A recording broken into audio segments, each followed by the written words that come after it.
काय म्हणलंय? A rope of negligible mass wound round a hollow cylinder. आता hollow cylinder दिलंय, hollow cylinder of mass 2 kg. Cylinder mass दिलंय, त्याचं radius दिलंय 20 centimetre. What is angular acceleration of cylinder if rope is pulled by force of 2 newton. म्हणजे ह्या problem मध्ये एक hollow cylinder दिले जे आपण ट्रीट करतोय just like ring. Hollow cylinder आहे, बट ही रिंगच आपण ट्रीट करतो, रिंग रिंग. त्यामुळे ह्याचा मोमेंट ऑफ इनर्शिया किती? mr स्क्वेअर यूज करायचा अबाउट रिंगचा formula. Okay, hollow cylinder nothing but आपल्याला हॉलो सिलेंडर म्हणजेच रिंग असते हे लक्षात ठेवा. दिलंय काय? Hollow cylinder is nothing but ring. बरोबर, रिंग. Got it? लक्षात. आता मास ते दिलंय 2 kg अँड रेडियस किती आहे? रेडियस ते दिले 20 सेंटीमीटर. सेंटीमीटर मीटर मध्ये पाहिजे, म्हणजे 20 into 10⁻⁻² मीटर. म्हणजेच 2 डेसिमल ऍडजस्ट करायला पाहिजेत. 0.2 मीटर. हा, दिस रोप इज पुल्ड बाय फोर्स. ह्या रोपला एक फोर्स अप्लाय केला, एफ.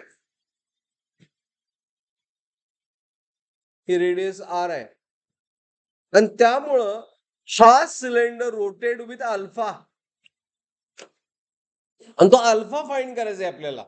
अँग्युलर एक्सलरेशन म्हणजे काय? अल्फा. अल्फा फाइंड करायचंय. मग कुठला फॉर्म्युला यूज करणार?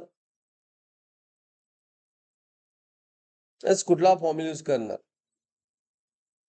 अल्फा कुठल्या फॉर्म्युला मिळतोय?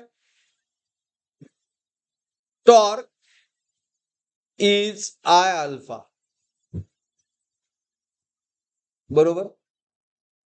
बट टॉर्कचा अजून एक फॉर्म्युला काय? F into what? आर. आयचा फॉर्म्युला काय? M into R square into alpha. आता एक आर गेट कॅन्सल, म्हणजे अल्फा किती आलं? Force upon M R. Got it? फोर्सची व्हॅल्यू किती आहे? Force of 2 Newton. मास किती आहे? 2. 20 into 10⁻² is the radius. S2 get cancel. मग अल्फा किती येणार? करा कॅल्क्युलेशन. अल्फा किती येणार सांगा? 10⁻² प्लस 2 झालं न्यूमरेटर मध्ये, डिवाइड बाय 20, म्हणजे 100/20 किती आलं? 100/20 it is 5 radian per second. काला प्रॉब्लेम कसा सॉल्व्ह केला? मग ह्यामध्ये अंडरस्टँडिंग काय? Second square. अंडरस्टँडिंग तुमचं हे आहे की हॉलो सिलेंडर म्हणजे ट्रीट लाईक रिंग, म्हणजे मोमेंट ऑफ इनर्शिया मिळाला. अल्फा फाइंड करायचा torque, I alpha, torque F R. ह्या टॉर्कच्या 2 फॉर्म्युल्याने सोल्युशन मिळालं. As nothing but a option. Is it clear?